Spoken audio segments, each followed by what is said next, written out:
Rockers भाइयों और बहनों, मैं आपसे एक चीज बताना चाहता हूँ कि देखो, अगर आपने आज तक डार्क वेब सीरीज जो नेटफ्लिक्स पे है 3 सीजन की वो, और मैट्रिक्स मूवी जो 3 पार्ट में है यानी कि उसकी सीरीज, और एक और मूवी है इन द टॉल ग्रास, अगर आपने ये समझ ली ना ये तीनों चीजें, कसम से आपके बराबर मूवी समझने वाला कोई है ही नहीं। You are a movie genius. क्योंकि हमने आज तक इतनी मूवीज एक्सप्लेन कर ली हैं, तो बस ये 3 ऐसी हैं जिनको समझने में मुझे दिक्कत हुई दोस्तों। तो ऐसे ही आज की मूवी का जो आइडिया और थीम है उसी से इंस्पायर होकर मैट्रिक्स जैसी मूवी को बनाया गया है। यहाँ तक कि इसकी कहानी को देखकर आपको लगेगा कि जैसे ये मैट्रिक्स सीरीज का ही कोई पार्ट हो। इसमें एक ऐसा शहर दिखाया गया है जहाँ हमेशा रात रहती है, साथ ही यहाँ पर 12 बजते ही शहर के सभी लोग बेहोश हो जाते हैं और ये शहर अपने ढांचे को भी उसी वक्त बदलता है। बाकी ये शहर कहाँ है, ये कौन सा समय चल रहा है, ये भी किसी को पता नहीं है।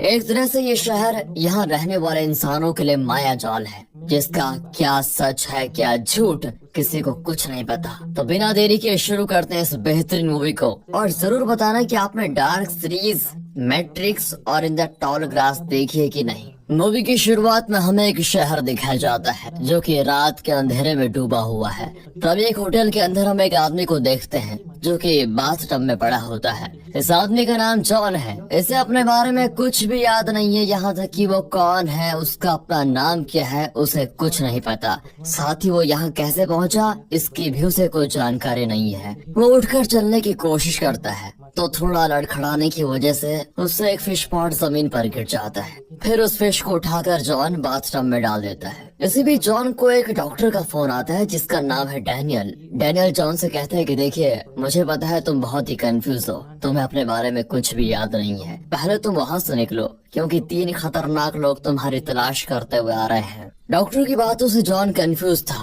तभी वो देखता है कि वहाँ पर एक लड़की की लाश पड़ी हुई है जिसे किसी ने बेरहमी से मार दिया।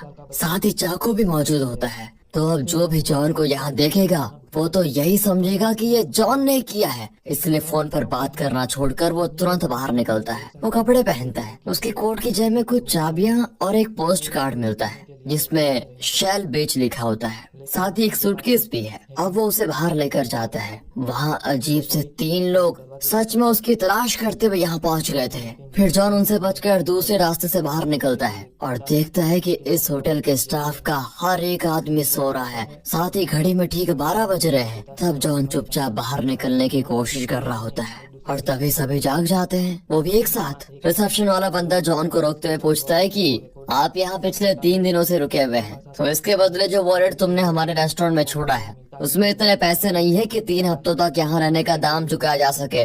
अब तुम्हें कैसे भी करके ये हिसाब क्लियर करना होगा। और फिर जॉन को वो उसका नाम भी बता देता है। इस पर जॉन उस आदमी को ये बोलकर निकल जाता है कि देखिए, मैं वापस लौटकर आपका सारा हिसाब क्लियर कर दूंगा। वहीं दूसरी तरफ वो 3 अजीब लोग जॉन के कमरे में पहुंचते हैं जहां पर उन्हें एक खास तरह का इंजेक्शन पड़ा हुआ मिलता है जो शायद जॉन को लगाने का प्लान था। मूवी में इन लोगों को स्ट्रेंजर्स नाम दिया गया है दोस्तों। तो ये स्ट्रेंजर्स लोग जब जॉन के कमरे को देख रहे होते हैं तभी वही रिसेप्शन वाला आदमी आता है, जिसे देखकर उन स्ट्रेंजर्स का लीडर उसका गला दबाते हुए पूछता है कि जॉन है कहाँ। वो जवाब देता है कि वो अभी कुछ देर पहले बाहर निकला। इस चीज को सुनते ही वो रिसेप्शन वाले आदमी को अपनी शक्तियों से सुला देता है। शहर के दूसरे छोर पर एक बार में हम एमा नाम के सिंगर को देखते हैं, जिसका परफॉर्मेंस खत्म होने के बाद एक लड़की उसको डॉक्टर डैनियल का कार्ड देते हुए कहती है, इन्हें तुमसे तुम्हारे पति के बारे में कुछ बात करनी है। ये सुनते ही एमा डैनियल के पास जाती है। मैं एक साइकेट्रिस्ट हूँ और तुम्हारा पति जॉन मेरे पास काफी दिनों से रह रहा था, पर आजकल वो कहाँ है, क्या बता सकती हो उसके बारे में। एमा कहती है वो आपके पास आ रहा है, मुझे तो ये भी नहीं पता था, और साथ ही उसने पिछले 3 हफ्तों से मुझसे कोई कांटेक्ट भी नहीं किया। दरअसल गलती मेरी थी, मैंने उसे चीट किया था। इस बात पर हमारी लड़ाई हो गई और वो घर से चला गया।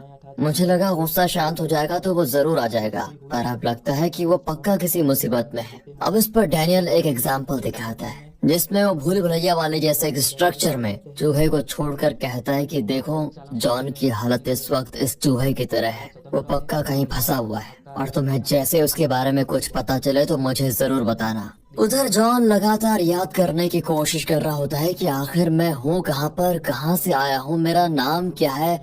फिलहाल अपने बारे में जानने के लिए जॉन रेस्टोरेंट से अपना वॉलेट लेने जाता है, पर वो तो उसको बिना अपना नाम बताए मिलेगा नहीं।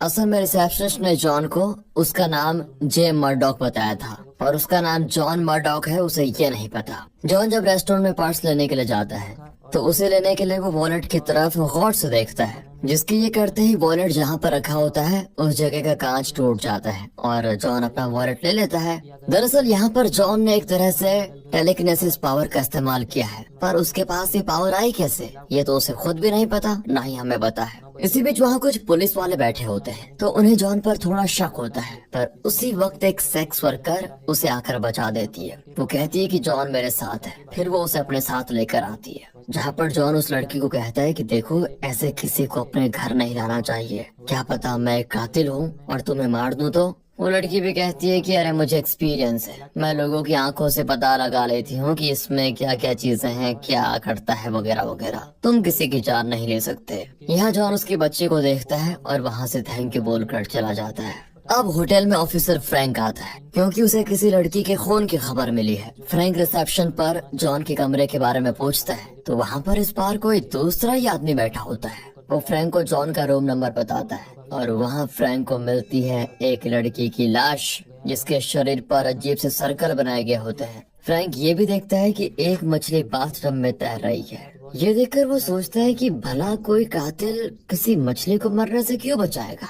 इसी बीच वहाँ पर डिटेक्टिव एडम आ जाता है, जो कि फ्रैंक की ही तरह केसेस को सॉल्व किया करता था, पर अचानक से वो बहकी बहकी बातें करने लगा, जैसे हम कोई और हैं, कई और से आए हैं, ये सब भ्रम है और इन सब का कोई मतलब नहीं है। उसे सभी पागल समझते हैं, इसलिए उसे वहाँ से ले जाया जाता है। कुछ देर के बाद एमा अपने पति जॉन की मिसिंग रिपोर्ट लिखवाने आती है, जिससे फ्रैंक मिलता है और उसके पूछने पर एमा उसे सब कुछ बताती है, यहाँ तक कि डैनियल के बारे में भी। अब इस पर फ्रैंक एमा को कुछ लड़कियों का नाम दिखाते हुए ये कहता है कि क्या आप इनमें से किसी को जानती है। एमा कहती है नहीं सर, पर आप मुझसे ये सवाल क्यों कर रहे हो। फ्रैंक कहता है कि वो इसीलिए क्योंकि इन सभी लड़कियों को मारने का इल्जाम तुम्हारे पति जॉन पर है। अब ये बात सुनते ही वो थोड़ा नर्वस हो जाती है और वहाँ से जाने लगती है। उसके पीछे फ्रैंक भी जाता है। उधर जॉन को अपने वॉलेट में मौजूद अपनी आईडी से अपना पूरा नाम पता चल जाता है। साथ ही वहाँ पर जॉन को ढूंढते हुए स्ट्रेंजर्स भी आ जाते हैं। दोस्तों असल में ये स्ट्रेंजर्स इंसान नहीं बल्कि एलियंस हैं, जिन्होंने अपने नाम mister stone, mister head, mister book इस तरह से रखे होते हैं। बाकी इनके बारे में ज्यादा आगे पता चलेगा। ये लोग जॉन को पकड़ने की कोशिश करते रहते हैं, जिनसे जॉन भागता है और इसी बीच जब वो फंस जाता है तो यहाँ पर वो करता है अपनी दिमागी शक्ति का प्रयोग, पर इसे देखकर स्ट्रेंजर्स कहते हैं ये ट्यूनिंग कर सकता है। दोस्तों इसी दिमागी शक्ति को ट्यूनिंग कहते हैं, जो कि इन एलियंस के पास भी है, पर ये जॉन जैसे काम इंसान के पास कैसे आई ये किसी को नहीं पता। इस दौरान जॉन एक स्ट्रेंजर को अपनी शक्तियों की मदद से खत्म कर डालता है, जिसके मरते ही उसके सर से एलियन बाहर निकलता है, जिससे बाहर का वातावरण झेला नहीं जाता और वो भी मर जाता है। अब जॉन यहाँ से बचकर निकलता है और उसकी इस शक्ति के बारे में सभी स्ट्रेंजर्स अपने लीडर मिस्टर बुक को सब बताते हैं। इस पर मिस्टर बुक कहते हैं कि उसके पास ट्यूनिंग की शक्ति है, ये चीज उसे और खतरनाक बना देती है। जॉन को हमें कुछ भी करके अब ढूंढना ही होगा, इसके लिए तुम एक काम करो, सभी लोग अलग अलग जाओ और उसे ढूंढो। यहाँ जॉन को दिखाते हैं, जो अपनी आईडी की एड्रेस और पॉकेट में रखी हुई चाबियों की मदद से एमा से पहले घर पहुँच गया है, जिसे जब एमा आते हुए देखती है तो वो बहुत ही खुश होती है। अब जॉन को तो कुछ भी याद नहीं होता, उसे सिर्फ अभी अपना नाम ही याद आया है, तो एमा उसे बताती है कि मैं तुम्हारी पत्नी हूँ। जॉन कहता है कि मुझ पर कई लड़कियों के खून का इल्जाम है, पर मुझे नहीं पता कि मैं कातिल हूँ या फिर नहीं। हालांकि इस चीज के बारे में जानने के लिए मैं एक लड़की के साथ गया तो वहाँ मुझे उसे मारने का बिल्कुल मन नहीं किया, यानी कि मैं कातिल नहीं हूँ। एमा कहती है कि मुझे तुम पर विश्वास है। इसी बीच जॉन फ्रैंक की गाड़ी को खिड़की से बाहर देखता है तो वो इस बारे में एमा से पूछता है। वो उसे बताती है कि ये मुझे घर छोड़ने के लिए आया था। जॉन तुरंत यहाँ से निकलने की कोशिश करता है कि तभी फ्रैंक उसका रास्ता रोक लेता है। जॉन उसे समझाता है कि मैं कातिल नहीं हूँ, मैं खुद इन सब के पीछे का राज जानने की कोशिश कर रहा हूँ, पर फ्रैंक तो उसे बस अरेस्ट करना चाहता है। ये देखकर एमा फ्रैंक को धक्का दे देती है और जॉन को भागने का मौका मिल जाता है। जॉन अनजाने में अपनी शक्तियों के जरिए दीवार में दरवाजा प्रकट कर लेता है और उससे बाहर निकलता है। और फिर जॉन के बाहर निकलते ही वो दरवाजा भी गायब। फ्रैंक को समझ नहीं आता कि आखिर जॉन इस तरह गायब कैसे।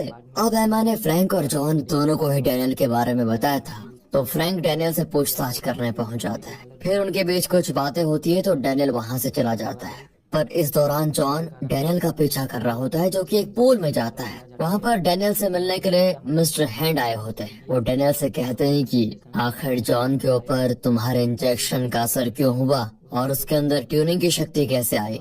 यहाँ हम समझ पाते हैं कि डैनियल इन एलियंस के लिए काम कर रहा है, जो किसी तरह का एक्सपेरिमेंट कर रहा है। डैनियल बताता है कि उसके अंदर ये शक्ति अपने आप विकसित हुई है। यही वजह है कि जब मैं उसके अंदर एक सीरियल किलर की पर्सनालिटी डाल रहा था तो उसे होश आ गया और उसने ट्यूनिंग शक्ति का इस्तेमाल किया। यहाँ डैनियल मिस्टर हैंड से डरकर पानी के अंदर ही था। असल में होता यह है कि इन एलियंस को पानी से डर लगता है, इसलिए डैनियल पानी के अंदर था ताकि एलियन उसको कोई नुकसान न पहुंचा पाए। मिस्टर हैंड डैनियल से कहता है कि देखो, तुम्हारे पास जॉन की यादों का जो इम्प्रिंट है उसकी हमें जरूरत है, और ये कहकर वो चला जाता है। ये सारी चीजें वहाँ छिपा जॉन चुपचाप देख रहा था ताकि वो समझ पाए कि यहाँ चल क्या रहा है। इसी बीच फ्रैंक एडम से मिलने जाता है। इसकी पत्नी फ्रैंक को बताती है कि एडम बिल्कुल पागल हो चुका है, उसने खुद को कमरे में बंद कर लिया। फ्रैंक एडम से मिलता है और उसे इस केस में मदद करने के लिए कहता है। एडम बोलता है कि ये केस वगैरह सब कुछ धोखा है, इन सब का कोई मतलब नहीं है, न ही इस शहर से बाहर जाना पॉसिबल है। हर रात में जब सोकर उठता हूँ तो मुझे लगता है मैं एक अलग ही इंसान हूँ। कई सारी यादें मेरे दिमाग में घूमती रहती हैं, पर मैंने पता कर लिया है कि ये पूरा शहर सिर्फ एक बड़ा सा मायाजाल है जिससे बाहर निकल पाना नामुमकिन है। इधर जॉन डैनियल का पूल से निकलने के बाद भी पीछा कर रहा होता है, पर डैनियल जॉन की तरह दीवार पर दरवाजा प्रकट करके उसमें से चला जाता है, जिसके अंदर हम देख सकते हैं कि किसी तरह का कोई केमिकल बनाया जा रहा है जिसको ये लोग मेमोरी यानी कि यादें कहते हैं। डैनियल भी एक खास तरह की यादों के केमिकल को बनाने में लगा हुआ था, पर तभी वहाँ पर मिस्टर बुक आकर डैनियल को हवा में ही उड़ा देता है। वो डैनियल से वही सवाल करता है कि जॉन में हमारी शक्तियाँ आई कैसे आखिर। फिर डैनियल उसे समझाता है कि देखिए, ये काबिलियत जॉन में अपने आप विकसित हुई है, उसके दिमाग ने शक्तियों को काबू करना सीख लिया। अब वो आपकी तरह बनता जा रहा है, जैसे इंसान का इम्यून सिस्टम होता है, ये ठीक वैसा ही है। बुक कहता है कि हमें अपने मकसद तक पहुंचने के लिए जो करना पड़े हम वो करेंगे, और तुम इसे हासिल करने में अब हमारी मदद करोगे, समझे। अब घड़ी में 12 बजने वाले होते हैं तो सभी स्ट्रेंजर्स एक जगह इकट्ठा हो जाते हैं। वहाँ पर एक बड़ी सी घड़ी निकलती है और सभी लोग अपनी शक्तियों का इकट्ठा इस्तेमाल करते हैं। 12 बजते ही शहर के सभी लोग बेहोश हो जाते हैं। गाड़ियाँ, ट्रेन, बस वगैरह सब कुछ रुक जाती है। हर तरफ सिर्फ सन्नाटा था।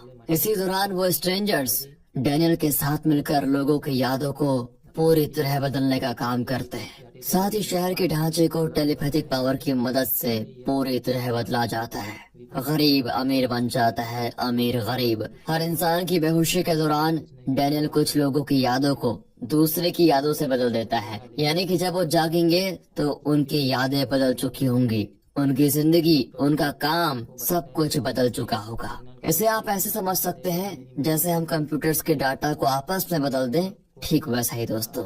लेकिन इंसानी दिमाग कोई कंप्यूटर की तरह तो होता है, लेकिन उनके दिमाग में यादों के कुछ हिस्से या झलकियां रह जाती है। इसी वजह से कुछ लोगों को शक होता है और वो थोड़े कंफ्यूज रहते हैं। अब ये जो सभी लोग बेहोश हुए थे, इन सब में से जॉन ही इकलौता ऐसा इंसान था जो होश में था। वो डैनियल को अकेले में पकड़कर उससे अपने सवालों के जवाब जानने की कोशिश करता है।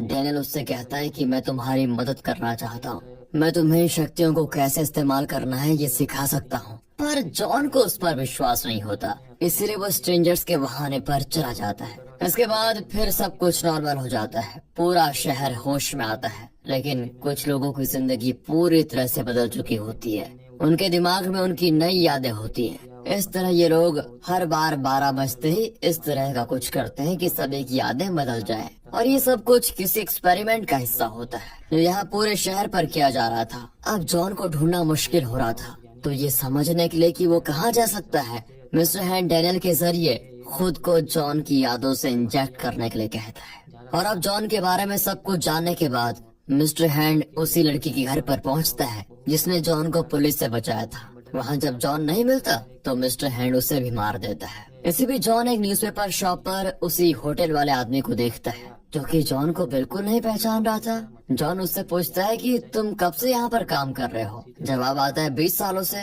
मतलब कि इसकी भी यादें बदल दी गई है। अब जॉन को भी समय समय पर शेल बीच की यादें आ रही होती है, मानो जैसे कि उसने वहाँ पर बचपन बिताया हो। इसलिए वो शेल बीच जाने के लिए निकल जाता है, पर बस, ट्रेन या कार चाहे जो भी हो उससे वो वहाँ पहुँच ही नहीं पाता। वो जिससे भी पूछता है कि शेल बीच कहाँ पर है, वो लोग उसके बारे में जानते तो है, लेकिन वहाँ जाने का रास्ता किसी को पता नहीं होता। अब जॉन अपने वॉलेट में चेक करता है तो उसे किसी अंकल हार्पर का एड्रेस मिलता है, पर उससे पहले जॉन की मुलाकात होती है एडम से। वो जॉन से कहता है कि तुम इस शहर से बाहर निकलने की कोशिश कर रहे हो ना, पर यहाँ से बाहर जाने का कोई रास्ता है ही नहीं। मैं पहले भी कोशिश कर चुका हूँ, हम सभी को कैद कर दिया गया है, इसीलिए इन सबसे आजाद होने का एक ही रास्ता नजर आता है मुझे, वो है मौत। इतना कहकर एडम ट्रेन के आगे कूदकर अपनी जान दे देता है, जो देखकर जॉन पूरी तरह से हैरान था। फिलहाल वो अपने सवालों के जवाब को पाने के लिए हार्पर के पास जाता है, जो कि एक बूढ़ा आदमी है। वो जॉन को देखकर काफी खुश भी होता है। उससे जॉन अपने बारे में कई सवाल करता है, जिस पर हार्पर उसे उसके बचपन की फोटोज दिखाता है और बताता है कि तुम्हारा बचपन शेल बीच पर बीता है। फिर तुम्हारे पिता तुम्हें और तुम्हारी माँ को लेकर इस जगह पर आ गए। फिर एक दिन घर में आग लगने की वजह से तुम्हारे माता पिता की मौत हो गई, पर मैंने तुम्हें बचा लिया और फिर मैंने ही तुम्हें बड़ा किया है। वो जॉन की तस्वीर में उसके हाथ के जलने का निशान भी दिखाता है, जो कि जॉन के हाथ में नहीं होता, यानी कि जॉन की याद ही नकली थी। साथ ही हार्पर को भी शेल बीच जाने का रास्ता नहीं पता था। इस दौरान जॉन के बताए अनुसार एमा उसी लड़की के घर जाती है जिसने जॉन को पुलिस से बचाया था। वहाँ एमा को उस लड़की की लाश मिलती है। तभी उस जगह उसका पीछा करते हुए फ्रैंक भी पहुँच जाता है। यहाँ पर उस औरत की बच्ची भी एमा को दिखती है, तो वो उसे संभालती है। इसी वक्त हार्पर भी एमा को फोन करके बताता है कि जॉन मेरे पास आया है, जिस बात का पता जॉन को भी लग जाता है कि ये एमा को बता रहा है, और इसलिए जॉन वहाँ से जल्दी निकल जाता है। अब इस दौरान फिर से 12 बजते हैं, मतलब कि 3 बार 12 बजने पर भी इस शहर में सुबह नहीं हुई है, यानी कि इन स्ट्रेंजर्स को पाने के साथ सूरज की रोशनी से भी खतरा है। दोबारा सभी बेहोश हो जाते हैं और शहर फिर से अपना स्ट्रक्चर बदल लेता है। तभी मिस्टर हैंड और उसके साथियों के सामने आखिरकार जॉन आ ही जाता है। वो उनसे भागने की कोशिश करता है, पर मिस्टर हैंड जॉन के पीछे होता है और ये देखकर जॉन अपनी शक्तियों के जरिए उससे लड़ने लगता है और उसके गले पर चाकू रखकर वो मिस्टर हैंड से पूछता है कि आखिर यहाँ चल क्या रहा है। तब मिस्टर हैंड उसे बताता है कि ये सब कुछ कहीं न कहीं तुम जानते हो कि हम लोगों पर एक्सपेरिमेंट करते हैं, उनकी यादों को बदल कर। अब इससे पहले वो आगे बताता, बिल्डिंग अचानक से अपना आकार बदलने लग जाती है और दोनों अलग हो जाते हैं। सामने की तरफ से एक दीवार इनकी तरफ बढ़ रही होती है, जिसमें एक स्ट्रेंजर की तो चटनी बन जाती है। सारे स्ट्रेंजर्स एक बार फिर से ये सब रुकने के बाद जॉन का पीछा करते हैं, जिसे आकर एमा और फ्रैंक बचाते हैं। उन्हें देखकर जॉन फ्रैंक की कार में बैठ जाता है, पर यहाँ फ्रैंक उसे अरेस्ट कर लेता है और अब जॉन उसे शुरुआत से लेकर सारी चीजें बताता है। तो फ्रैंक उस पर विश्वास नहीं करता। इस पर जॉन उससे पूछता है कि क्या तुम्हें शेल बीच जाने का रास्ता पता है? अब फ्रैंक ने भी सभी की तरह शेल बीच का नाम तो सुना था, पर वो कहाँ है ये उसे भी नहीं पता होता। फिर जब जॉन पूछता है कि तुमने आखिरी बार सुबह कब देखी थी और यहाँ हमेशा अंधेरा क्यों रहता है, तो ये भी फ्रैंक को याद नहीं है। जॉन उसे एडम के बारे में बताते हुए अपनी शक्ति का एक नमूना दिखाता है, जिसमें वो एक बुक को हवा में उठाकर दिखाता है। अब ये देखकर तो फ्रैंक हैरान रह जाता है कि इसके अंदर सच में कुछ जरूर है। वो जाकर पुलिस स्टेशन का रिकॉर्ड चेक करता है, तो फ्रैंक को भी इस रियलिटी पर शक होने लग जाता है।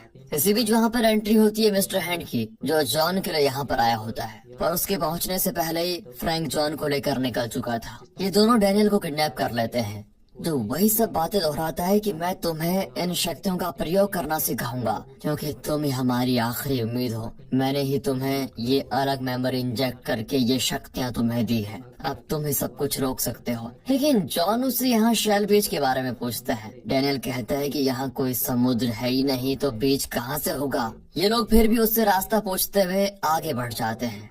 शहर से बाहर निकलने वाला पुल, लेकिन ये तो बीच से टूटा हुआ होता है, इसलिए ये लोग बोट में बैठकर पानी में उतर जाते हैं। यहाँ जाकर डैनियल असली सच्चाई बताना शुरू करता है। वो कहता है कि असल में ये जो स्ट्रेंजर्स हैं वो एलियंस हैं, जिन्हें न जाने अचानक क्या हुआ और ये लोग बाहरी माहौल में जिंदा ही नहीं रह पा रहे थे। इसीलिए ये एलियंस इंसानों की लाश में रहते हैं, यानी कि जो मर चुका है उस इंसान के शरीर में। इन लोगों ने पृथ्वी से कई इंसानों को अगवा किया है और इस शहर को बनाया।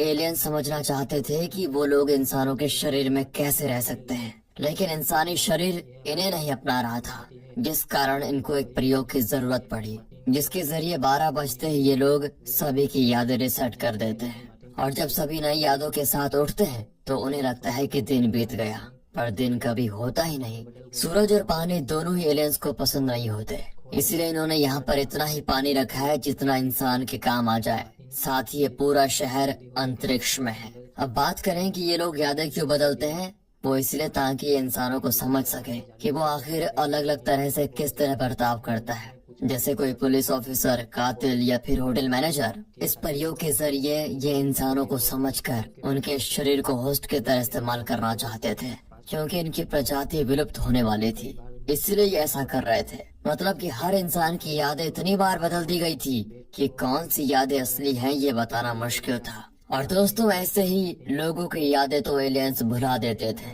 लेकिन इन्हें किसी ऐसे इंसान की जरूरत थी जो इनका ये सारा काम कर पाए। इसीलिए उन्होंने डैनियल को पकड़ा और डैनियल को सही सलामत रखा था, पर उसकी असली याद भी उन्होंने मिटा दी, जिस कारण उसे भी याद नहीं था कि वो कहाँ से आया है। इसीलिए डॉक्टर ने केमिकल में इन एलियंस की शक्तियाँ इम्प्लांट कर दी और जॉन को लगा दी, जिससे उसमें ये सारी शक्तियाँ आ गई और जॉन ने इन शक्तियों को अपना भी लिया था। पर जॉन से पहले जिन पर भी डैनियल ने ट्राई किया वो सारे मारे गए थे। डॉक्टर कहता है कि यहाँ कोई समुद्र नहीं है, ये शहर आगे जाकर बंद हो जाता है। लेकिन जॉन और फ्रैंक को सच पता करना था, तो वो शहर के आखिर में पहुंचकर मिलकर एक दीवार को तोड़ते हैं, जिसके उस तरफ अंतरिक्ष होता है। तभी दिखाते हैं तो मिस्टर हैंड एमा को लेकर अपने आदमियों के साथ आ जाता है। इस दौरान हाथापाई करते हुए फ्रैंक के साथ एक एलियन भी अंतरिक्ष में चला जाता है और इस पॉइंट पर हम देखते हैं कि शहर अंतरिक्ष में है, जो कि बिल्कुल किसी भूल भुलैया की तरह दिख रहा है। पूरा शहर एक बड़ी दीवार से ढका हुआ है, जिस कारण अंतरिक्ष का कोई भी खतरा यहाँ प्रवेश नहीं कर सकता।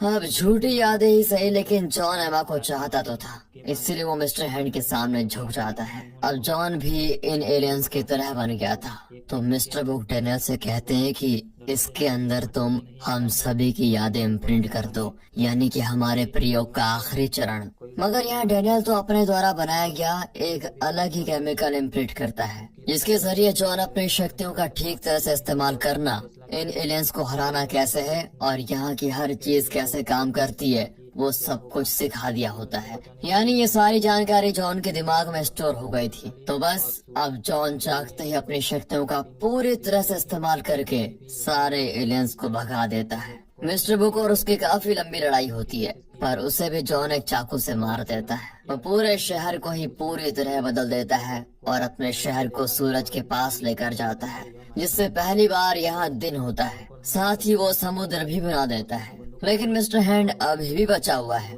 वो जॉन से पूछता है कि कैसा लग रहा है तुम्हें हमारी शक्तियों को पाकर। जॉन बोलता है कि तुम लोग यादों को पकड़े हुए थे, इसलिए नाकामयाब हुए। तुम्हें अगर इंसानों को समझना है तो उसके दिमाग और एहसास दोनों को समझो, ये करते तो कामयाब होते। फिर जॉन उसे भी खत्म कर देता है। और अब ये लोग हैं कौन, कहाँ से आए हैं, ये किसी को नहीं पता। तो अब सभी यहीं पर रह रहे हैं। इन सब में आखिरी बार एमा की याददाश्त बदल दी गई थी और अब वो एमा नहीं बल्कि आना है। असल में सब कुछ तबाह हो गया था, तो डैनियल उसकी पुरानी यादें लौटा नहीं पाता। इस कारण जॉन अना से जाकर शेल बीच का रास्ता पूछता है, जो कि पास ही में था। वो कहती है कि मैं भी वहीं जा रही हूँ, चलो साथ चलते हैं। और दोस्तों, इसी के साथ ये कुछ हट के मूवी खत्म होती है। वीडियो अच्छी लगी हो, एक्सप्लेनेशन अच्छा लगा हो तो लाइक कीजिए, चैनल को सब्सक्राइब। मिलते हैं अगली वीडियो में, तब तक के लिए गुड बाय, ख्याल रखिए अपना and finally thanks for watching.